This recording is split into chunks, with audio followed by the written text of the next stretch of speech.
ചിന്ത ഭയങ്കരമായിട്ട് നിറഞ്ഞു നിന്നിരുന്ന ഒരു സമയം ഉണ്ടായിരുന്നു കേരളത്തിൽ. ഇപ്പൊ ഞങ്ങൾക്ക് അങ്ങനെ തോന്നുന്നില്ല. ചിന്തിച്ചിരിക്കാറുണ്ടോ ചിന്ത എന്ന പേര് പോലെ തന്നെ? ചിന്ത കുറവായോണ്ടല്ലേ അമ്മ എപ്പോഴെങ്കിലും പറയണം മോളെ അങ്ങനെ പറയണ്ട. പിന്നെ ഇപ്പൊ ഇങ്ങോട്ട് വരുന്ന വഴിക്ക് എന്റെ അടുത്ത് 1-2 കാര്യങ്ങളൊക്കെ പറഞ്ഞു. അവര് പലതും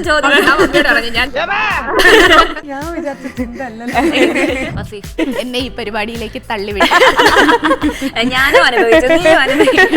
എന്നോട് പറഞ്ഞു നല്ല കുട്ടികളാണ്, അവര് നല്ല ചോദ്യങ്ങളാണ് ചോദിക്കുന്നത്.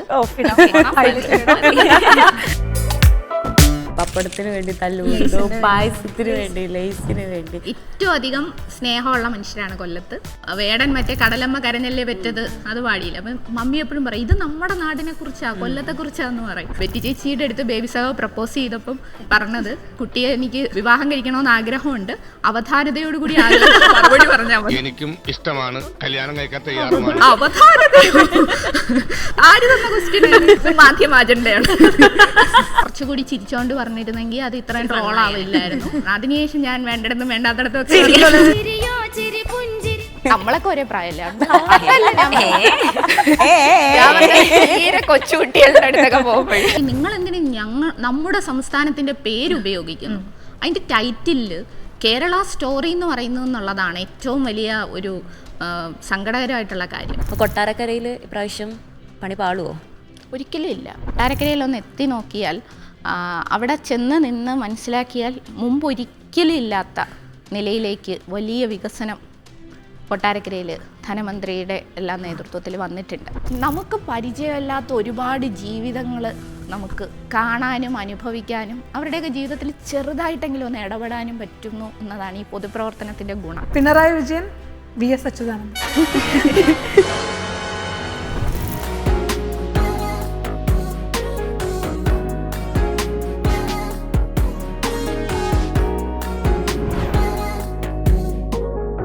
ഇപ്പം പൊതുവെ ചിന്ത ഭയങ്കരമായിട്ട് നിറഞ്ഞു നിന്നിരുന്ന ഒരു സമയം ഉണ്ടായിരുന്നു കേരളത്തിൽ. ഇപ്പം അല്ലേ? അതാ ഞാൻ പറയാം. ഇപ്പൊ ഞങ്ങൾക്ക് അങ്ങനെ തോന്നുന്നില്ല, പല സ്ഥലത്തും കാണുന്നില്ല, ഔട്ട്ഡേറ്റഡ് ആയിട്ട് തോന്നുന്നു. ഞാൻ വളരെ ചെറുപ്പത്തിലെ കോളേജിൽ പഠിക്കുമ്പോൾ തന്നെ SFIയുടെ വിദ്യാർത്ഥി രാഷ്ട്രീയ പ്രവർത്തനമായിട്ട് വന്നതാണ്. അപ്പോൾ SFI കാലം എന്ന് പറഞ്ഞാൽ വളരെ തീക്ഷ്ണമായ സമര പോരാട്ടങ്ങളുടെ കാലമാണ്. നമ്മൾ ആ സമയത്ത് ക്യാമ്പസുകളിൽ പോകുന്നു. അപ്പോൾ ക്യാമ്പസുകളിൽ ക്ലാസ് ക്യാമ്പയിനുകൾ, ക്ലാസ്സുകളിൽ കയറിയുള്ള പ്രസംഗം, പിന്നീട് DYFI യുടെ പ്രവർത്തനങ്ങളിലേക്കാണല്ലോ ഇപ്പോൾ മാറിയത്. അപ്പം അതിൻ്റെ ഒരു വ്യത്യാസമുണ്ട്. നമ്മളിപ്പോൾ വിദ്യാർത്ഥി ജീവിത കാലഘട്ടം പോലെ ആയിരിക്കില്ല പിന്നെ ജീവിതത്തിൽ ഏത് കാലഘട്ടവും.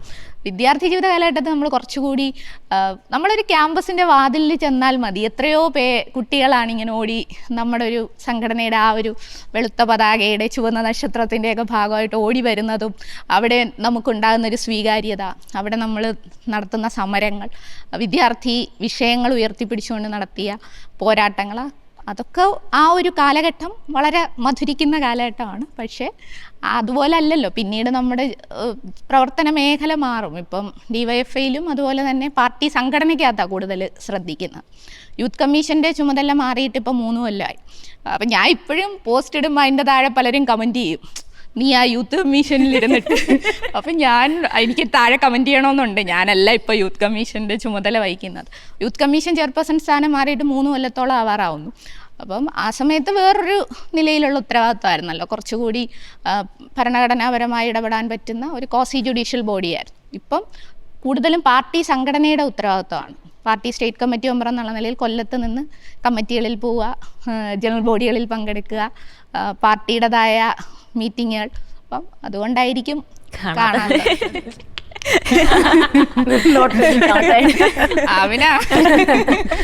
നമ്മൾ ചിന്തയെപ്പറ്റി ഗൂഗിളിലൊക്കെ സെർച്ച് ചെയ്യുമ്പോൾ ആദ്യം വരുന്ന വീഡിയോകളിലൊന്ന് സെൽഫിയെ പറ്റി പറഞ്ഞൊരു സംഭവം ഉണ്ടല്ലോ. സെൽഫിയിലെ രാഷ്ട്രീയം, അതിൻ്റെ പ്രത്യയശാസ്ത്രത്തെയൊക്കെ പറ്റി പറഞ്ഞ വീഡിയോ ആണ് നമ്മൾ ആദ്യം കാണുന്നത്. അതേ ചിന്ത തന്നെ വിദേശ യാത്രയൊക്കെ പോയപ്പോൾ, ചൈനയിലോ ക്യൂബയിലൊക്കെ പോയപ്പോൾ ചെയ്ത സെൽഫി വീഡിയോകൾ കണ്ടു, വ്ളോഗ് ചെയ്യുന്ന കണ്ടു. അപ്പോൾ അന്ന് പറഞ്ഞത് അയ്യോ അന്ന് പറയണ്ടായിരുന്നു, അതൊന്ന് കുറച്ച് കടുത്തു പോയോ, ആ ഒരു നിലപാട് പിന്നീട് മാറ്റേണ്ടിയിരുന്നോ എന്ന് തോന്നിയിട്ടുണ്ടോ? അങ്ങനെ തോന്നിയിട്ടില്ല. കാരണം അന്ന് പറഞ്ഞത് ആ ഒരു വേദിയിൽ അവിടെ അന്ന് ലഭിച്ച വിഷയത്തിൻ്റെ അടിസ്ഥാനത്തിൽ സംസാരിച്ചതാണ്. അതിൻ്റെ ആ ഭാഗം മാത്രം കട്ട് ചെയ്താണ് ഇങ്ങനെ പ്രചരിക്കപ്പെട്ടത്. ഇപ്പം ഞാൻ സെൽഫി എടുക്കില്ലെന്നോ അല്ലെ സെൽഫി എടുക്കുന്നവരൊക്കെ എൻ്റെ ശത്രുക്കളാണോ എന്നൊന്നും പറഞ്ഞതിന് അർത്ഥമില്ല. അതാ പറഞ്ഞ പ്രസംഗത്തിൻ്റെ ഭാഗമായിട്ട് അന്ന് പറഞ്ഞു. അത് ഞാൻ ഒരുപാട് വേദിയിൽ വിശദീകരിച്ചിട്ടുണ്ട്. എന്തായാലും സെൽഫി ഞാൻ എടുക്കാറുണ്ട്, കൂടുതലും ഗ്രൂപ്പികളാണ് എടുക്കാറുള്ളത്. കുറച്ച് ആളുകൾ ഒരുപാടുണ്ടെങ്കിൽ ഫോട്ടോ എടുക്കുന്നതാണ് കുറച്ചുകൂടി ഒരു രസകരമായിട്ട് എനിക്ക് തോന്നുന്നത്. സെൽഫി എടുക്കാറുണ്ട്. യാത്രയൊക്കെ ചെയ്യുമ്പോൾ പിന്നെ നമുക്ക് മറ്റാരോടും ഒന്ന് പകർത്തി തരാൻ പറയുന്നതിനേക്കാളും നമ്മുടെ തന്നെ പടം എടുക്കാമല്ലോ. അപ്പം അങ്ങനെയൊക്കെ. ഇപ്പോൾ ബ്ലോഗിങ് ലൈഫിലേക്ക് വന്നപ്പോഴേ എന്തെങ്കിലും ഇപ്പം ടിപ്സ് ഒക്കെ പഠിക്കുന്നുണ്ടോ? ഈ കണ്ടന്റ് ക്രിയേറ്റേഴ്സ് ഒക്കെ ചെയ്യുന്ന പോലെ പെട്ടെന്ന് റീച്ച് കിട്ടാൻ വേണ്ടി എന്തെങ്കിലുമൊക്കെ ചെയ്യുന്നുണ്ടോ? ഇല്ല, അത് യഥാർത്ഥത്തിൽ ക്യൂബയിൽ പോയ സമയത്താണ് ഞാൻ അങ്ങനെ ക്യൂബയിൽ കണ്ട കാര്യങ്ങളൊക്കെ ഒന്ന് പകർത്തിയത്. വേറൊന്നും കൊണ്ടല്ല, ക്യൂബ കുറച്ചുകൂടി പെട്ടെന്ന് എത്താൻ കുറച്ച് ദൂരമുള്ള സ്ഥലമാണല്ലോ മലയാളികളെ സംബന്ധിച്ച്. അപ്പം അവിടെ ആണെങ്കിൽ എനിക്ക് വളരെ ഇഷ്ടപ്പെട്ട ഒരുപാട് ഇടങ്ങളുണ്ട്, കുറേ സ്ഥലങ്ങളുണ്ട്. ഇപ്പം ചെഗുവേരയൊക്കെ അടക്കിയ സ്ഥലത്ത് പോവുക, അതിൻ്റെ സ്മൃതി മണ്ഡപത്തിൻ്റെ അടുത്ത് നിൽക്കുക എന്നൊക്കെ പറയുമ്പം അത് ഒന്ന് പകർത്തണം, എല്ലാ കാലത്തും അതൊരു ഓർമ്മയായിട്ട് നിൽക്കണമെന്നുള്ളത് കൊണ്ട് ഫിദലിൻ്റെ സ്ഥലം അങ്ങനെ എല്ലായിടവും പോയി. അപ്പോൾ അതൊക്കെ ഒന്ന് പകർത്തി ഒന്ന് ഇട്ടതാണ്. പക്ഷേ അത് നല്ല റീച്ചായി. ഞാൻ കുറച്ച് ക്യൂബയിൽ നിന്ന് വന്ന് കുറച്ച് ദിവസം കഴിഞ്ഞ് നമ്മുടെ കൊല്ലത്ത് ചാമക്കട കമ്പോളം ഉണ്ട്.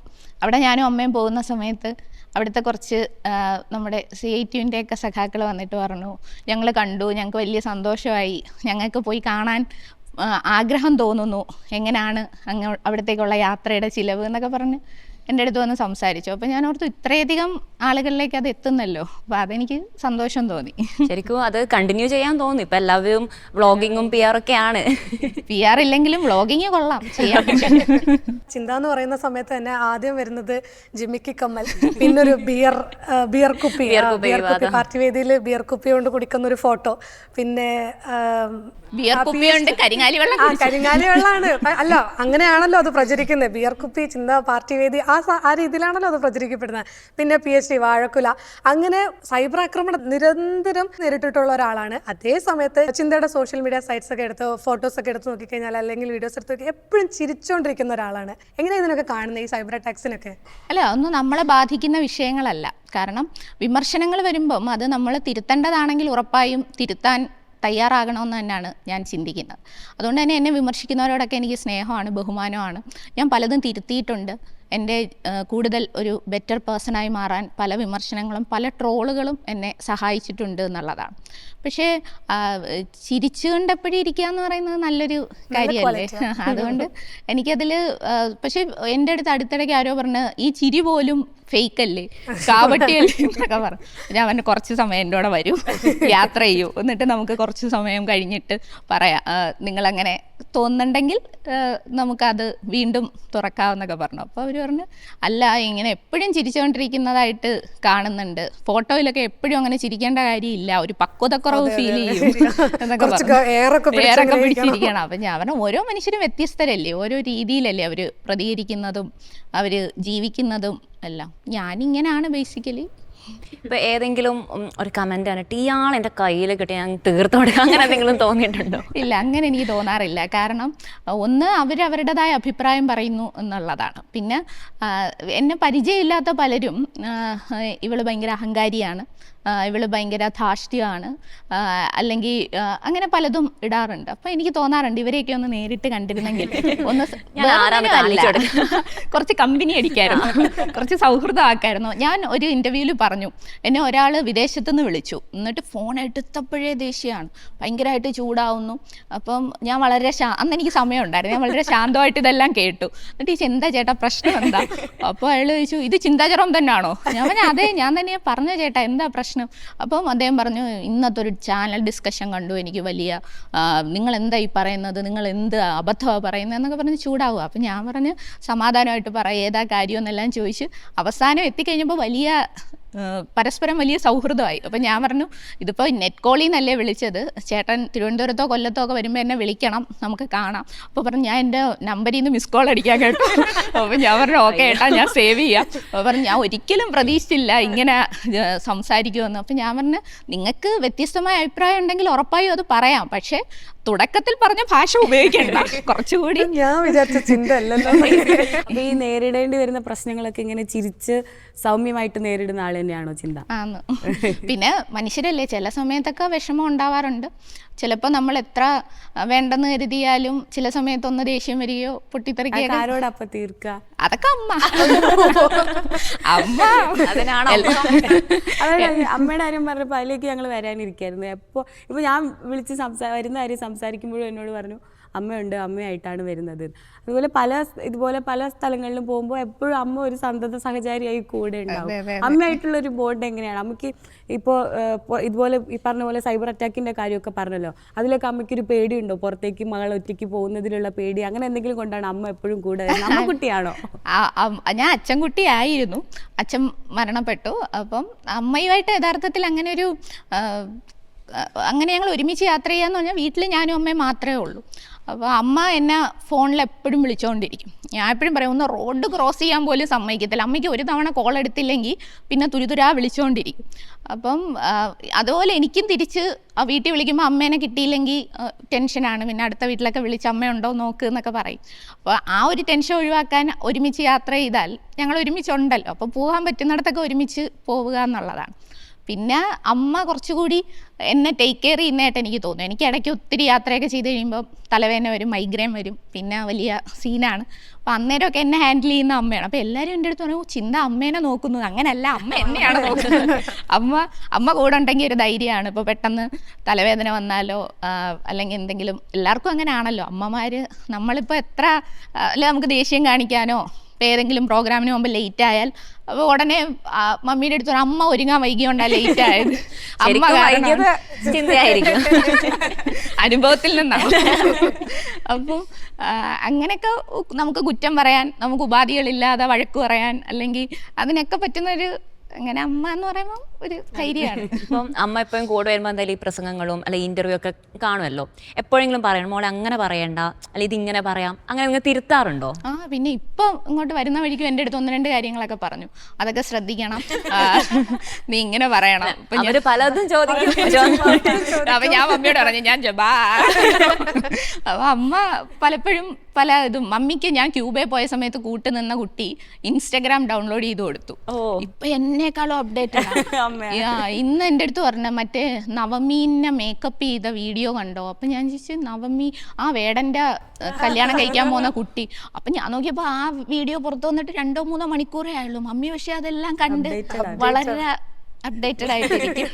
ഇൻസ്റ്റാഗ്രാം റീൽസ് കാണലാണ് ഇപ്പം മമ്മിയുടെ മെയിൻ പരിപാടി. അപ്പോൾ എൻ്റെ റീൽസും കാണുന്നുണ്ട്. അപ്പോൾ ഈ ഇടയ്ക്ക് ഞാൻ കല്യാണി പ്രിയദർശൻ്റെ ഒരു ഇൻ്റർവ്യൂ കണ്ടപ്പോൾ കല്യാണി പറയുന്നുണ്ട് എല്ലാം വന്ന് അമ്മ ലൈക്ക് ചെയ്യുമെന്ന്. അപ്പോൾ ഞാൻ മമ്മി ഇനി ലൈക്ക് ചെയ്യാനും കമൻറ്റ് ചെയ്യാനും ഷെയർ ചെയ്യാനും ഒക്കെ പഠിപ്പിക്കണം.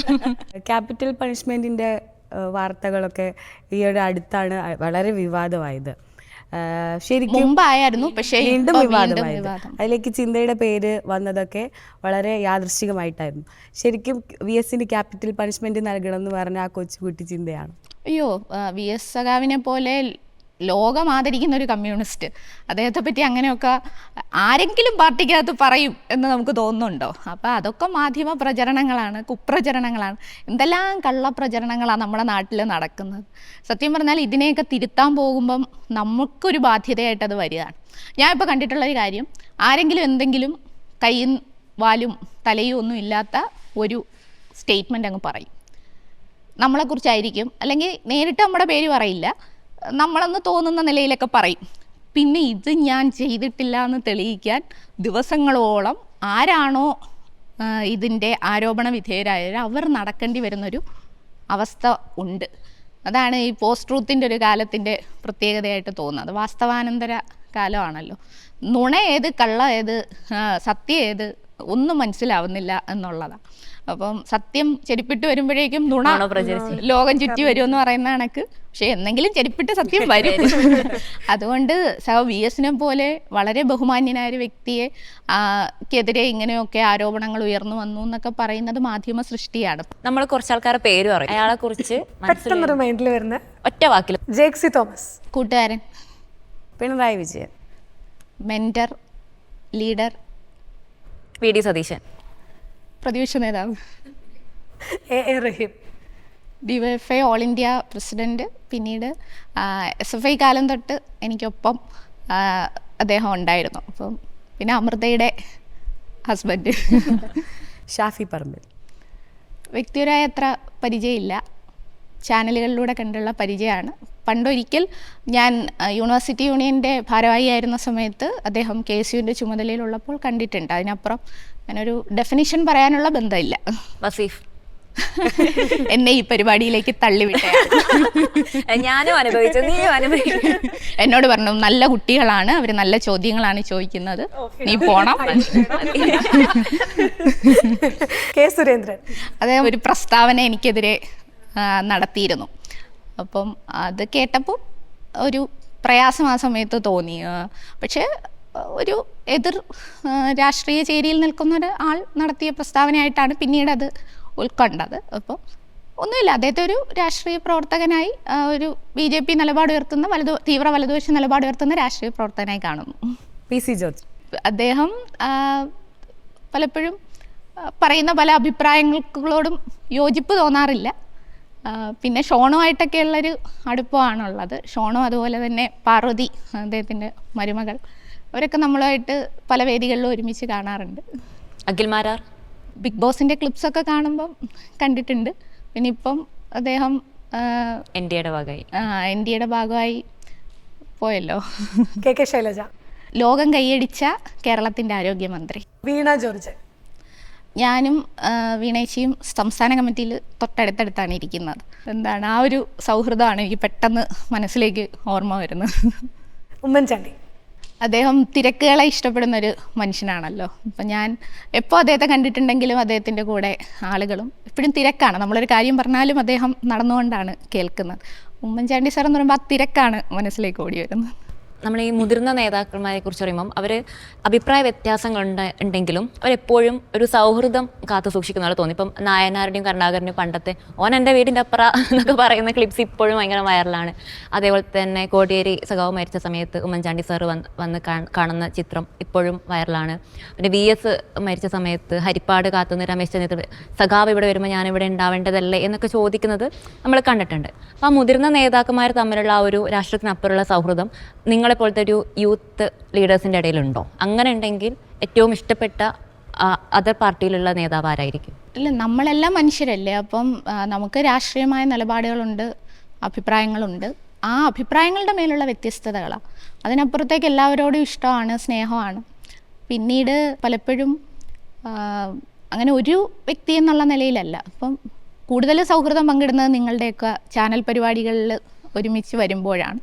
നമ്മളെല്ലാവരോടും വളരെ സ്നേഹത്തോടു കൂടി സംസാരിക്കുകയും ആ സൗഹൃദങ്ങൾ തുടരുകയെല്ലാം ചെയ്യും. ഞാൻ ASFൻ്റെ ഭാഗമായി നിന്ന സമയത്ത് കനയ്യകുമാറുമായി വളരെ അടുത്ത സൗഹൃദവും കൂട്ടുമൊക്കെ ഉണ്ടായിരുന്നു. ഒരു അഭിമുഖത്തിൽ നിങ്ങളെ കണ്ടിരുന്നു. അച്ഛൻ വയ്യാതെ അന്നത്തെ ആ ദിവസം രാത്രി വളരെ വൈകാരികമായിട്ടുള്ളൊരു കുറിപ്പായിരുന്നു ഞാനത് കണ്ടിട്ടുണ്ടായിരുന്നത്. ആ സമയത്ത് A റഹീമും ഷംസീർക്ക അവരായിരുന്നു ഫസ്റ്റ് വിളിക്കാൻ തോന്നിയ ആ രണ്ടുപേർ. ഞാൻ പപ്പായ്ക്ക് വയ്യാതായി രാത്രി ഒരു 12-1 മണി സമയത്താണ് ശ്വാസം മുട്ട് പപ്പായ്ക്ക് ഫീൽ ചെയ്തു.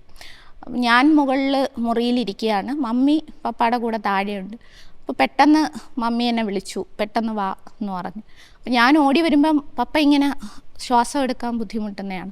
അപ്പോൾ ഞാൻ ചോദിച്ചു, ഇങ്ങനെ പപ്പയ്ക്ക് വരാറില്ലല്ലോ എന്ന് പറഞ്ഞിട്ട് ഞാൻ കിടക്കെന്ന് പറഞ്ഞ് പപ്പയെ പിടിച്ച് കിടത്തിയിട്ട് ഞാൻ ഫോൺ എടുത്ത് വിളിക്കാൻ ശ്രമിക്കുന്നുണ്ട്. പക്ഷേ അന്നേരം ഒന്നും ഇതാവുന്നില്ല. അപ്പോൾ ഞാൻ പെട്ടെന്നൊരു വാഹനം വിളിക്കാൻ വെളിയിലേക്ക് ഇറങ്ങിപ്പോയി, റോഡിലേക്ക് പോയി. അപ്പോൾ എനിക്കിപ്പോഴും ഉള്ള സങ്കടം, ഞാൻ വണ്ടി വിളിക്കാനാണ് പോയത് എന്ന് പപ്പയ്ക്ക് മനസ്സിലായോ? കാരണം ഞാൻ ശ്വാസം മുട്ടുന്ന പപ്പയോട് കിടക്കാൻ പറഞ്ഞിട്ട് ഓടി പുറത്തേക്ക് പോയതാണല്ലോ. അങ്ങനെ പോയി ആദ്യം ഒരു ഓട്ടോ ചേട്ടൻ വന്നു. പക്ഷേ ആ ചേട്ടന് കണ്ടിട്ട് ഇത് കൊണ്ടുപോകാൻ പറ്റില്ല എന്ന് പറഞ്ഞ് അദ്ദേഹം തിരിച്ചു പോയി. എന്ന് വെച്ചാൽ വിയർത്ത് ശരീരമെല്ലാം അങ്ങ് വഴുക്കുക, നമുക്ക് എടുക്കാൻ പറ്റുന്നില്ല. അത് കഴിഞ്ഞാണ് കുറച്ച് വീടിനപ്പുറത്ത് ഒരു ഡ്രൈവിംഗ് സ്കൂൾ നടത്തുന്നൊരു ആൻറ്റി ഉണ്ടായിരുന്നു. അവർ പെട്ടെന്ന് അവരുടെ കാറും എടുത്തുകൊണ്ടു. അതാണ് ഒരു 3 വനിതകൾ കൂടിയാണ്, ഞാനും മമ്മിയും ആ ആൻറ്റിയും കൂടാണ് പപ്പായ എടുത്തെന്ന് പറഞ്ഞാൽ നമുക്കങ്ങനെ പൊങ്ങുന്നില്ല. അപ്പം നമ്മളിങ്ങനെ കൊണ്ടുപോകുന്നത് ഇങ്ങനെ വലിച്ച് പിടിച്ച് അങ്ങ് കാറിനകത്ത് കയറ്റി പോവുകയാണ്. അപ്പോൾ ഇപ്പോഴും മമ്മി പറഞ്ഞു, എനിക്ക് ഓർമ്മയുണ്ട്, അണ്ണാന്ന് മമ്മി വിളിക്കുമ്പോൾ പപ്പ മൂളുന്നില്ല. മമ്മി പറയും, ചിൻ്റെ എപ്പോഴും അണ്ണ മൂളുമല്ലോ, ഇതെന്താ മൂളാത്തതെന്ന് പറയുന്നു. അപ്പോൾ ഫോണൊന്നും എടുത്തിട്ടില്ല, നേരെ ഹോസ്പിറ്റലിനകത്ത് കയറി കഴിഞ്ഞിട്ട് അവർ വന്നിട്ട് ചോദിക്കുന്നത് ആണുങ്ങൾ ആരെങ്കിലും കൂടെ ഉണ്ടോ എന്നാണ്. അപ്പോൾ നമ്മൾ പറഞ്ഞില്ല, പറഞ്ഞോ എന്താന്ന് പറയാൻ പറഞ്ഞപ്പോൾ ആ ഡ്യൂട്ടി ഡോക്ടർ പറഞ്ഞത് ഇങ്ങനെ വന്നപ്പോഴേ അച്ഛൻ ശ്വാസം ഇല്ലായിരുന്നു എന്ന് പറഞ്ഞു. അപ്പോൾ അവിടെ നിന്നൊരാളുടെ ഫോൺ എടുത്ത് വിളിക്കുമ്പോൾ എനിക്കാകെ കാണാതറിയാവുന്ന നമ്പർ SFIയുടെ സംസ്ഥാന കമ്മിറ്റി ഓഫീസിലെ നമ്പരാണ്. വിളിച്ചപ്പോൾ രാത്രി ബിജുവണ്ണനാണ് ഫോൺ എടുത്തത്. അപ്പോൾ ഞാൻ ബിജുവണ്ണനോട് പറഞ്ഞു, ബിജുവണ്ണ ഇങ്ങനെ പപ്പ ഹോസ്പിറ്റലിൽ പോയി. അപ്പോൾ ആ ഇടയ്ക്ക് പപ്പ ഇടയ്ക്കിടയ്ക്ക് അസുഖങ്ങൾ വരാറുണ്ട്. അപ്പം ബിജുവണ്ണൻ പറഞ്ഞു ഹോസ്പിറ്റലിൽ ഏത് ഹോസ്പിറ്റലിൽ എന്ത് പറ്റിയെന്ന് ചോദിച്ചപ്പോൾ ഞാൻ പറഞ്ഞു ഇങ്ങനെ പപ്പ മരണപ്പെട്ടു എന്ന്. ആ സമയത്ത് അവിടെ മൊത്തത്തിൽ ബാക്കി കാര്യങ്ങളെല്ലാം ചെയ്ത് എനിക്ക് തോന്നുന്നു തിരുവനന്തപുരത്ത് നിന്ന് 1 മണിക്കൂർ കൊണ്ട് ആർട്സ് കോളേജിലെ യൂണിവേഴ്സിറ്റി കോളേജിലെ സഖാക്കൾ കൊല്ലത്ത് വീട്ടിലെത്തി. രാത്രി സമയമാണല്ലോ, പെട്ടെന്ന് വന്നു. ബിജുവണ്ണൻ അന്ന് രാത്രി മുഴുവൻ ഉറങ്ങാതിരുന്നു. ശംസീർ സഖാവ് വന്നു. അങ്ങനെ അവരുടെ ഒരു പരിലാളനയും വാത്സല്യവും സ്നേഹവും നല്ല സമയങ്ങളിലും ചീത്ത സമയങ്ങളിലും എല്ലാം ഒപ്പം ഉണ്ടായിരുന്നു. അതാ ഞാൻ പറഞ്ഞത്, പപ്പ മരിക്കുമ്പോൾ ഉണ്ടായ ഒരു ആഘാതത്തെ ചേർത്ത് നിർത്താൻ ഈ ഒരു വലിയ കൂട്ടം എനിക്കുണ്ടായിരുന്നു. ഞാൻ പിന്നീട് അങ്ങ് SFI ആയി തുടരാനുള്ള കാരണവും എല്ലാം ഈ ഒരു സ്നേഹവും ഈ ഒരു കരുതലുമാണ്. പാർട്ടിയുടെ കുട്ടിയാണ് ചിന്ത. എല്ലാവർക്കും അങ്ങനെയാണ്. ഈ പാർട്ടിയുടെ ഭാഗമായി നിൽക്കുന്ന എല്ലാവർക്കും ഈ ഒരു പിന്തുണയും കരുത്തും എല്ലാം കിട്ടും. കാരണം അതിങ്ങനെ പടർന്ന് കിടക്കുന്നൊരു ആൽമരം പോലെയാണല്ലോ CPIM എന്ന് പറയുന്ന പാർട്ടി. അതിൻ്റെ വേരുകൾ ഇങ്ങനെ എല്ലായിടത്തേക്കും പോകും, എല്ലാ മനുഷ്യരിലേക്കും പോകും, എല്ലാവരെയും തഴുകി ചേർത്ത് നിർത്തും. വെയിൽ കൊണ്ടിങ്ങനെ തണലൊരുക്കുന്ന ഒരു പാർട്ടിയാണ് CPIM. അതുകൊണ്ട് നമുക്ക് ജീവിതത്തിൽ ഈ ഒരു ബന്ധങ്ങൾ സൃഷ്ടിച്ചു തന്ന ഒരു കരുത്ത് മാത്രമേ ഉള്ളൂ. എന്താണ് സ്ട്രെങ്ത് എന്ന് ചോദിച്ചാൽ അത് ഈ സൗഹൃദങ്ങളും ഈ ബന്ധങ്ങളുമാണ്. ചിന്തിച്ചിരിക്കാറുണ്ടോ ചിന്ത എന്ന പേര് പോലെ തന്നെ വെറുതെ ഇങ്ങനെ? ചിന്ത കുറവായോണ്ടല്ലേ ട്രോളൊക്കെ വരും. അങ്ങനെയാണ്, ഡിപ്പെൻസ്. നമ്മൾ ഓരോ സമയത്തും ഓരോ മൂഡാണല്ലോ. ചില സമയത്ത് നമുക്ക് എല്ലാവരുമായിട്ടും പോയി ഇടപെട്ട് ബഹളത്തിൻ്റെ ഇടയിൽ നിൽക്കണമെന്ന് തോന്നും, ചിലപ്പം ചിന്തിക്കണമെന്ന് തോന്നും, ചിലപ്പോൾ ഓവർ തിങ്ക് ചെയ്യും. അങ്ങനെയൊക്കെ. ഓവർ തിങ്കിങ്ങിന്റെ പ്രശ്നമുണ്ട്. ഓവർ തിങ്കിങ് ഉണ്ട്. ഉണ്ടോ? നമുക്കപ്പോൾ അത് മനസ്സിലാവും. ഇപ്പൊ എന്താ ഓവർ തിങ്ക് ചെയ്യുന്നതെന്ന് പറയാവോ? ഇപ്പൊ എന്താ ചിന്തിച്ചത്? ഇതെപ്പാ തീരെ അതല്ല.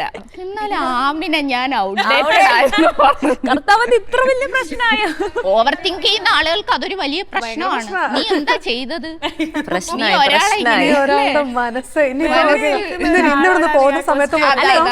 അതോടുകൂടി ഇപ്പം കുറച്ചും കൂടി ആക്റ്റീവ് ആകാൻ ഒരു ഊർജ്ജം കിട്ടിയില്ലേ? അങ്ങനെ പറയാം. ചിലപ്പോൾ ഡിപ്രഷൻ, സ്ട്രെസ്. ഇനി പോകുന്ന സമയത്ത് അമ്മേന്റെ അടുത്ത് ഇനി ശരിക്കും ഞാൻ പോലെ ആരെങ്കിലും ചിന്തിക്കുന്നുണ്ടെങ്കിൽ എന്തുകൊണ്ട് ഇങ്ങനെ അങ്ങനെയാണെങ്കിൽ ആ ക്വസ്റ്റ്യൻ റിലവന്റ് അല്ല. ക്വസ്റ്റ്യൻ റെലവെന്റാ, പക്ഷെ ഞാൻ ഓവർ തിങ്ക് ചെയ്യുമെന്ന എന്റെ പേടി. അത് ആലോചിച്ചു ഓവർ തിങ്ക് ചെയ്യണ്ട, ഓവർ തിങ്ക് ചെയ്യണല്ലോ എന്ന് വിചാരിച്ചു. നമ്മൾ ഈ പ്രസംഗങ്ങളൊക്കെ അത് പൊതുവെ ഈ CPM സംബന്ധിച്ച് SFIക്കാരെ സംബന്ധിച്ചിടത്തോളം ഈ പ്രസംഗങ്ങളൊക്കെ കടുകട്ടി വാക്കുകൾ ഉപയോഗിച്ച് നമ്മൾ ഗോവിന്ദ മാഷ് ഇപ്പോൾ ഞങ്ങൾ ശിവപ്രസാദിൻ്റെ കാര്യം പറഞ്ഞു കഴിഞ്ഞാലും അങ്ങനെ ആ ഒരു ശൈലി രൂപപ്പെടുത്തി വന്നുകൊണ്ടിരിക്കുന്ന രീതി നമ്മൾ കാണുന്നുണ്ട്. അതുപോലെ ചിന്ത സംസാരിക്കുന്നത് കേട്ടാലും ചില വാക്കുകളൊക്കെ മനസ്സിലാവാതിരിക്കാറുണ്ട്. എനിക്ക് ഈ ശൈലി രൂപപ്പെട്ടു വന്നത് ചെറുപ്പം തൊട്ട് എന്നെ പ്രസംഗ മത്സരങ്ങൾക്ക് കൊണ്ടുപോകും പപ്പയും മമ്മി. അപ്പം എവിടെ പത്രത്തിൽ പ്രസംഗ മത്സരം ഉണ്ടെന്ന് കണ്ടാലും എക്സാമിൻ്റെ തലേന്നായാലും എന്നെ പ്രസംഗ മത്സരത്തിന് കൊണ്ടുപോകും. അത് പപ്പയുടെ മമ്മിയുടെ വാശിയാണ്. അപ്പോൾ അവിടെ ചെല്ലും, 5 മിനിറ്റ് മുമ്പ് വിഷയം കിട്ടും. ഈ 5 മിനിറ്റ് നേരം അത് പ്രിപ്പയർ ചെയ്യണം. അത് കഴിഞ്ഞ് അവിടെ ചെല്ലണം, 3 ജഡ്ജസ് കാണും, പ്രസംഗിക്കണം. അപ്പോൾ അതുകൊണ്ട് അങ്ങനെ രൂപപ്പെട്ടു വന്നൊരു ശൈലിയാണ് ഉറക്ക പറയുക, പിന്നെ ഇത്തരം കടുകട്ടി വാക്കുകൾ ഉപയോഗിക്കുക എന്നുള്ളത്. അതിൽ രസകരമായ ഒരു കാര്യമുണ്ട്. ബേബി സഖാവിൻ്റെ പാർട്ട്ണർ ബെറ്റി ചേച്ചി ഉണ്ടല്ലോ, വൈഫ്. ബെറ്റി ചേച്ചിയുടെ അടുത്ത് ബേബി സഖാവ് പ്രപ്പോസ് ചെയ്തപ്പം പറഞ്ഞത്, കുട്ടിയെ എനിക്ക് വിവാഹം കറക്റ്റ് ഇങ്ങനെയാണോ എന്നറിയില്ല, ബെറ്റി ചേച്ചി പറഞ്ഞൊരു ഓർമ്മയാണ്, വിവാഹം കഴിക്കണമെന്ന് ആഗ്രഹമുണ്ട്, അവധാനതയോടുകൂടി ആലോചിച്ച് മറുപടി പറഞ്ഞാൽ മതി. അപ്പം ബെറ്റി ചേച്ചി അവധാനതയോ, ഇപ്പോഴും ബെറ്റി ചേച്ചിക്ക് അവധാനത. ബേബി സഖാവായോണ്ട് മാത്രം യെസ് പറഞ്ഞതായിരിക്കും, മനസ്സിലായിട്ടില്ല.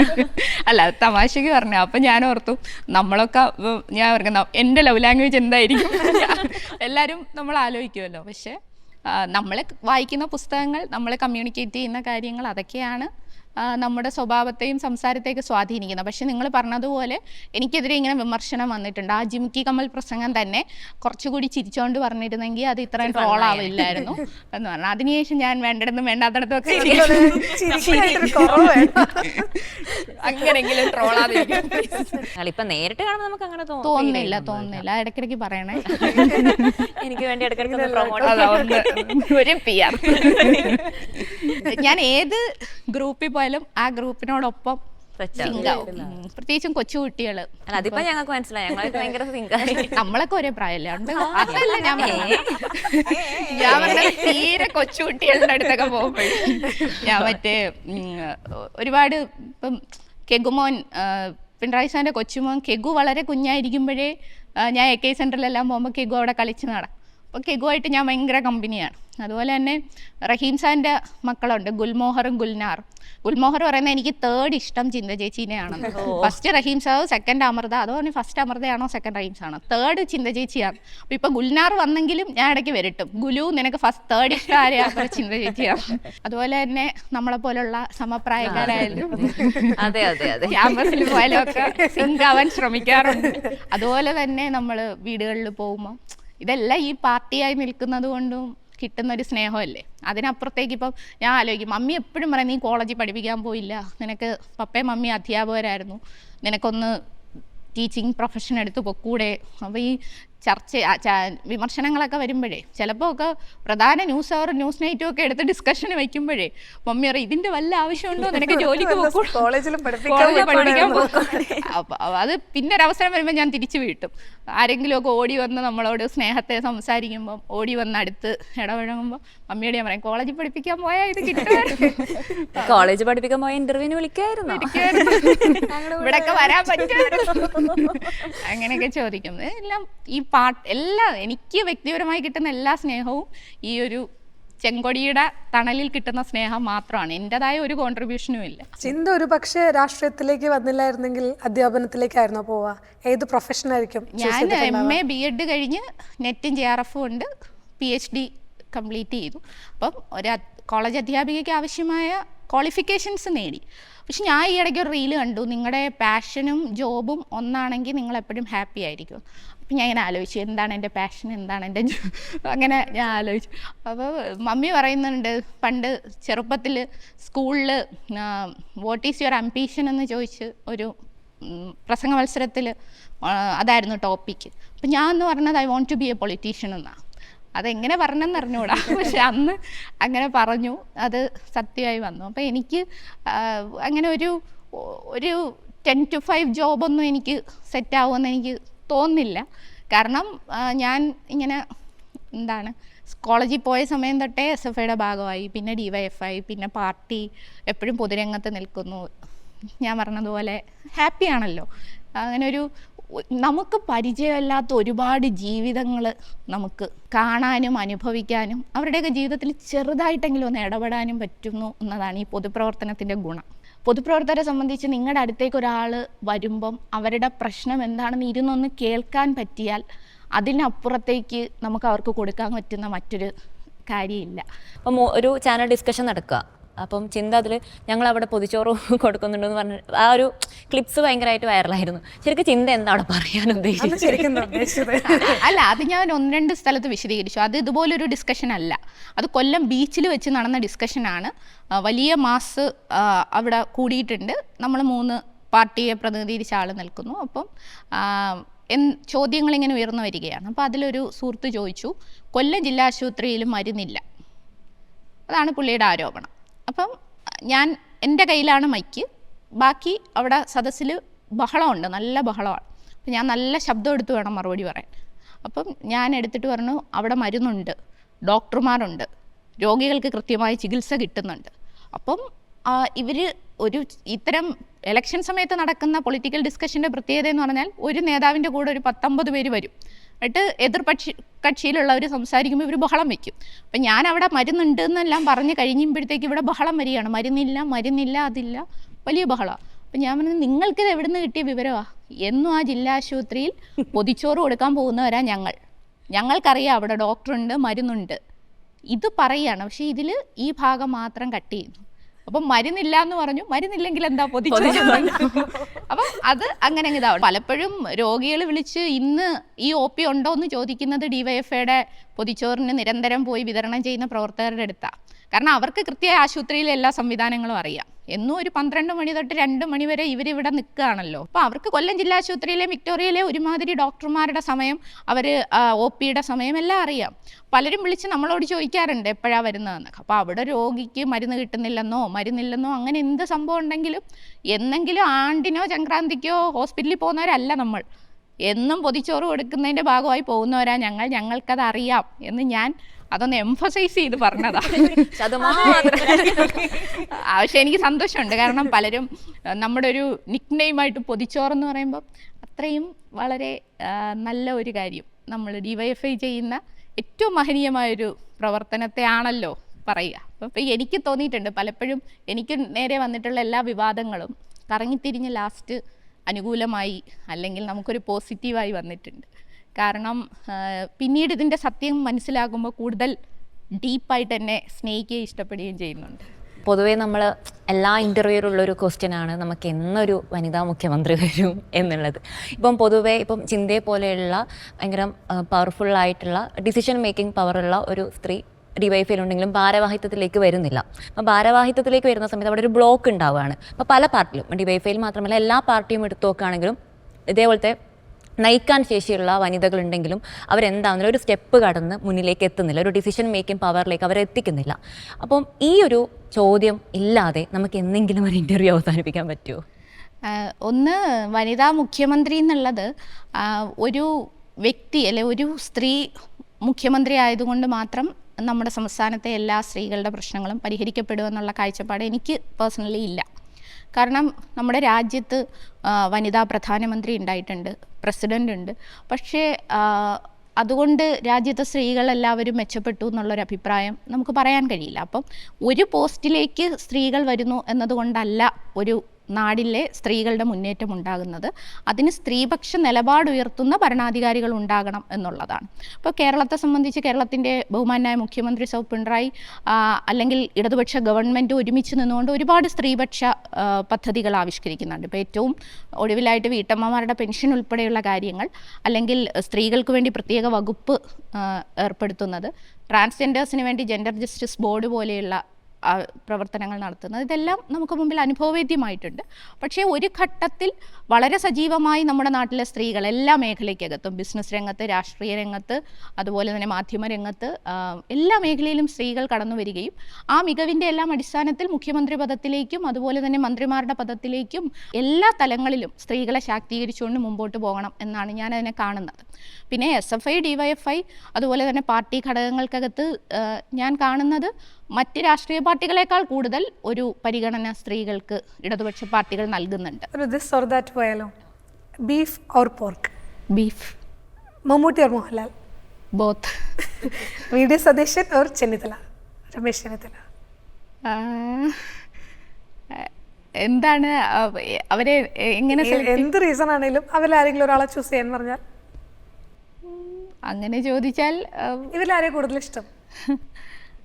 രണ്ടുപേരോടും ബഹുമാനമുണ്ട്. ഓക്കെ.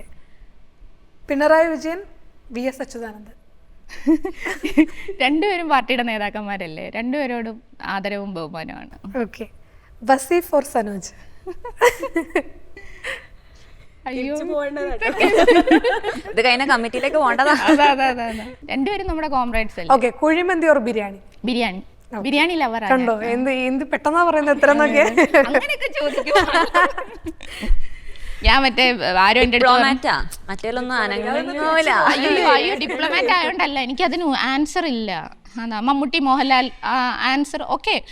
ഒരു ഘട്ടത്തിൽ മോഹൻലാലിനെ ആയിരുന്നു നമ്മുടെ ഒരു 20-25 വയസ്സ് വരെയൊക്കെ കട്ട മോഹൻലാൽ ഫാനായിരുന്നു. പക്ഷെ പിന്നീട് ഇത് രണ്ടുപേരും കൂടെ ചേരുമ്പോഴാണ് മലയാളം സിനിമ. ഒരാളില്ലാതെ മറ്റൊരാൾക്കോ മറ്റൊരാളില്ലാതെ ഈ അദ്ദേഹത്തിനോ രണ്ടുപേരും അങ്ങോട്ടും ഇങ്ങോട്ടും കോംപ്ലിമെൻ്റ് ചെയ്യുന്നു എന്നൊക്കെ നമുക്ക് മനസ്സിലായി തുടങ്ങുമ്പോൾ രണ്ടുപേരെ ഇഷ്ടം. ബാക്കി ചോദിക്കും. ഞാൻ ചോദിക്കുന്നില്ല. ചോക്ലേറ്റ് ഓർ വാനില അതൊക്കെ ചോദിക്കും. ആര് തന്ന ക്വസ്റ്റ്യൻ അത് ഞങ്ങൾ ഉണ്ടാക്കുക. മാധ്യമാജണ്ടയാണ്. എനിക്ക് വേണ്ടെന്ന് ചോദിക്കുന്ന kuzhimanthi or biryani? Nice question. ഏറ്റവും സാരി ഇഷ്ടപ്പെട്ട ഓർ food ചുരിദാർ? ഏതാ? ബിരിയാണി തന്നെ, മറ്റേ ദിണ്ടിഗൽ തലപ്പാക്കട്ടി ബിരിയാണി. ചിന്തയ്ക്ക് അപ്പൊ ഇഷ്ടമുള്ള ഡ്രസ്സ് ഏതാ? മീൻസ് ഏറ്റവും കംഫർട്ടബിൾ ആയിട്ടിരുന്ന ഡ്രസ്സ് ഏതാ? ഏറ്റവും കംഫർട്ടബിൾ ആയിട്ട് എപ്പോഴും യൂസ് ചെയ്യുന്നത് കുർത്തിയും പെലാസോയും ആയിരിക്കും. ചുരിദാർ ഇഷ്ടമാണ്. പിന്നെ ഒക്കേഷണലി നമ്മൾ എവിടെങ്കിലുമൊക്കെ പോകുമ്പോൾ സാരി. ഒബ്സഷൻ ഉള്ളത് എന്ത് സാധനത്തിനോടാ? ഭക്ഷണം, ഡ്രസ്സ്, വേറെ ആക്സസറീസ്, അങ്ങനെ? എനിക്ക് തോന്നുന്നു എവിടെ പോയാലും കണ്ട് ഞാൻ വേഗം കണ്ണിങ്ങനെ ഒരു സൂപ്പർ മാർക്കറ്റിൽ പോയാൽ അല്ലെങ്കിൽ ഒരു ടെക്സ്റ്റൈൽസിൽ പോയാൽ ഫസ്റ്റ് കണ്ണ് പെട്ടെന്ന് പോകുന്നത് ഏതിലേക്കാണ്? എന്ത് വാങ്ങാനായിരിക്കും? ഡ്രസ്സായിരിക്കും. ഡ്രസ്സ് ഇഷ്ടമാണ്. കാരണം നമുക്ക് ഒരു സെൽഫ് ലവ് വേണമല്ലോ. അപ്പോൾ നമുക്ക് നമ്മളെ നന്നായി പ്രസൻറ്റ് ചെയ്യണം എന്നൊരാഗ്രഹം വരും. എനിക്ക് ഡ്രസ്സ് പൊതുവേ ഇഷ്ടമാണ്. സിനിമ കാണാൻ? പിന്നെ സിനിമ കഴിയുന്നത്ര ഇറങ്ങുന്ന എല്ലാ സിനിമകളും കാണാൻ ശ്രമിക്കാറുണ്ട്. ഇത് തിയേറ്ററിൽ പോയിട്ടാണോ കാണാം അതോ തിയേറ്ററിൽ പോയി കാണാം. ഞാനും മമ്മിയും നമ്മുടെ അന്ന് അവിടെ അവൈലബിൾ ആയിട്ടുള്ള എസ്എഫ്ഐക്കാരെന്ന് പറഞ്ഞാൽ അവരുമായിട്ട് പോകും, കാണും. സിനിമ കാണാൻ തന്നെ ഞങ്ങൾക്കൊരു ഗ്യാങ് ഉണ്ട്, ഗ്രൂപ്പ്. സിനിമ തിയേറ്റർ എക്സ്പീരിയൻസ് ആണ് എനിക്ക് കൂടുതൽ. അവസാനം കണ്ട ഫിലിം ഏതാ? ഇപ്പൊ സർവമായ കണ്ടു. പിന്നെ പ്രേമ റിലീസ് ചെയ്തു എന്ന് പറഞ്ഞു, പക്ഷെ എനിക്ക് കാണാൻ പറ്റിയില്ല. എൻ്റെ കോളേജ് ലൈഫിനെ കൂടുതൽ തരളിതമാക്കിയ സിനിമയാണ് ക്ലാസ്മേറ്റ്സ്. ഞാൻ ഇങ്ങനെ ആലോചിക്കും, ക്ലാസ്മേറ്റ്സ് ഒന്നുകൂടെ റിലീസ് ചെയ്തിരുന്നെങ്കിൽ എനിക്ക് പോയെന്ന് കാണണമല്ലോ തിയേറ്ററിൽ. കൊട്ടാരക്കരയിലാണ് ഏകദേശം ഒന്ന് ചിത്രം ഇങ്ങനെ തെളിഞ്ഞു വരുന്നത്. ഇപ്പം എലക്ഷൻ റിലേറ്റഡ് നോക്കുമ്പോൾ ഒരു ഭാഗത്ത് ഐഷ പോറ്റി ആവാനാണ് സാധ്യത UDFൻ്റെ. ഇപ്പോഴാണെങ്കിൽ രശ്മി വന്നതോടുകൂടി രശ്മി, ഐഷ പോറ്റി, അപ്പം KN ബാലഗോപാലൻ സഖാവിന് തന്നെയാണ് അവിടെ കൂടുതൽ സാധ്യതയെങ്കിലും പാർട്ടി ഇതുവരെ സ്ഥാനാർത്ഥികളൊന്നും പറഞ്ഞിട്ടില്ലല്ലോ. അപ്പോൾ കൊട്ടാരക്കരയിൽ ഇപ്രാവശ്യം പണി പാളുമോ? ഒരിക്കലും ഇല്ല. കാരണം കൊട്ടാരക്കര ഒന്ന് നമുക്ക് വളരെ ഉറച്ച ഒരു ഇടതുപക്ഷ മനസ്സുള്ള മണ്ഡലമാണ്. രണ്ട്, നിങ്ങളിപ്പം കൊട്ടാരക്കരയിൽ ഒന്ന് എത്തി നോക്കിയാൽ അവിടെ ചെന്ന് നിന്ന് മനസ്സിലാക്കിയാൽ മുമ്പ് ഒരിക്കലും ഇല്ലാത്ത നിലയിലേക്ക് വലിയ വികസനം കൊട്ടാരക്കരയിൽ ധനമന്ത്രിയുടെ എല്ലാ നേതൃത്വത്തിൽ വന്നിട്ടുണ്ട്. അവിടെ പുതിയതായി ചെറുപ്പക്കാർക്കുൾപ്പെടെ സോഹോ ഉൾപ്പെടെയുള്ള സംരംഭങ്ങൾ വരുന്നത്, ഞാൻ നേരത്തെ പറഞ്ഞതുപോലെ ഓരോ മേഖലയും സ്പർശിച്ചുകൊണ്ടുള്ള വികസനം അവിടെ നടന്നിട്ടുണ്ട്. അപ്പം വികസനം ആഗ്രഹിക്കുന്നവർ ഉറപ്പായും ഇടതുപക്ഷത്തിനൊപ്പം നിൽക്കും. മറ്റൊന്ന്, ശ്രീമതി ഐഷ പോറ്റിയുടെ കളമാറി ചവിട്ടൽ ഇപ്പോഴും ജനങ്ങൾക്ക് ദഹിച്ചിട്ടില്ല. എന്തിന് അവരത് ചെയ്തു എന്നെല്ലാവരും പരസ്പരം ചോദിക്കുന്നുണ്ട്, സ്വയം ചോദിക്കുന്നുണ്ട്. കാരണം അതിന് തക്ക വിധത്തിലുള്ള ഒരു വിശദീകരണമോ ഒരു എക്സ്പ്ലനേഷനോ നൽകാൻ ശ്രീമതി ഐഷ പോറ്റിക്കും ഇതുവരെ കഴിഞ്ഞിട്ടില്ല. ഇത്രയേറെ പരിഗണന കിട്ടിയ ഒരു നേതാവ് അവർ അത്തരത്തിൽ മാറി ചിന്തിക്കുന്നു എന്നുള്ളതിന് അതിനൊരു തലവും അവിടെ ഇല്ല എന്നുള്ളതാണ്. അപ്പോൾ അതിൻ്റെ ഒരു മനസ്സിലൊരു വിഷമം, അവരങ്ങനെ ചെയ്തല്ലോ എന്നൊരു വിഷമം നിഷ്പക്ഷരായിട്ടുള്ള ആളുകളുടെ ഉള്ളിലും ഉണ്ട്. അതുകൊണ്ട് കൊട്ടാരക്കരയിൽ ഞങ്ങൾക്ക് വളരെ ഫുൾ കോൺഫിഡൻസോട് കൂടി നിൽക്കുകയാണ്. ഒന്ന്, സഖാവ് KN ബാലഗോപാലിൻ്റെ വികസന മികവ്. മറ്റൊന്ന്, നമ്മൾക്ക് നേരെ ഇങ്ങനെ ബോധപൂർവം അറ്റാക്ക് വരുമ്പോഴാണല്ലോ നമ്മുടെ പാർട്ടി കൂടുതൽ ശക്തമാവുന്നത്. ആ ഒരു ശക്തമായ പാർട്ടി മെഷീനറി ഇപ്പോൾ അവിടെ പ്രവർത്തിക്കുന്നുണ്ട്. കൊല്ലംകാരിയാണല്ലോ, ഇടയ്ക്കിടയ്ക്ക് കൊല്ലത്തെ പറ്റി ഇങ്ങനെ പറയുന്നുണ്ട്. നമുക്ക് നമ്മുടെ കേരളത്തിൽ ഏറ്റവും കൂടുതൽ ചർച്ചയായ ഒരു ജില്ലയാണ് കൊല്ലം. പപ്പടത്തിന് വേണ്ടി തല്ലുകൊണ്ടു, പായസത്തിന് വേണ്ടി, ലേസിന് വേണ്ടി. കൊല്ലത്ത് വന്നിട്ടുണ്ടോ? കൊല്ലത്ത് വന്ന് ജസ്റ്റ് അങ്ങനെ വന്നിട്ടുള്ളൂ. സ്ഥിരം വന്നിട്ടുണ്ട്. ഏറ്റവും അധികം സ്നേഹമുള്ള മനുഷ്യരാണ് കൊല്ലത്ത്. കൊല്ലം എന്ന് പറഞ്ഞാൽ വളരെ ജെന്യുവിനായി ഇഷ്ടപ്പെടുകയും എല്ലാത്തിനകത്തും ജെന്യുവിനായി പ്രതികരിക്കുകയും ചെയ്യുന്ന ആളുകളാണ്. നിങ്ങൾ ഈ പറയുന്ന സംഭവങ്ങളൊക്കെ ചിലപ്പോൾ ആ ഒരു ആത്മാർത്ഥതയുടെ ഭാഗമായിട്ട് ചിലപ്പോൾ അല്ല, അങ്ങനെ വലിയതല്ലല്ല, പലപ്പോഴും ആ ഒരു നിഷ്കളങ്കമായ സ്നേഹവും നിഷ്കളങ്കമായ ഇടപെടലും എല്ലാം ഉണ്ട് എന്നുള്ളതാണ്. അപ്പം വേടൻ മറ്റേ കടലമ്മ കരഞ്ഞല്ലേ പറ്റത് അത് പാടിയില്ല. അപ്പം മമ്മി എപ്പോഴും പറയും ഇത് നമ്മുടെ നാടിനെ കുറിച്ചാണ്, കൊല്ലത്തെക്കുറിച്ചാന്ന് പറയും. എന്നുവെച്ചാൽ അതാണ് കൊല്ലം. അടിയും പ്രശ്നങ്ങളൊക്കെ വളരെ ഒറ്റപ്പെട്ട എവിടെങ്കിലുമൊക്കെ നടക്കുന്നതല്ലേ, അതെല്ലായിടത്തും ഉള്ളതല്ലേ. സ്നേഹമുള്ളിടത്തല്ല തല്ലുള്ളൂ, സ്നേഹത്തല്ല.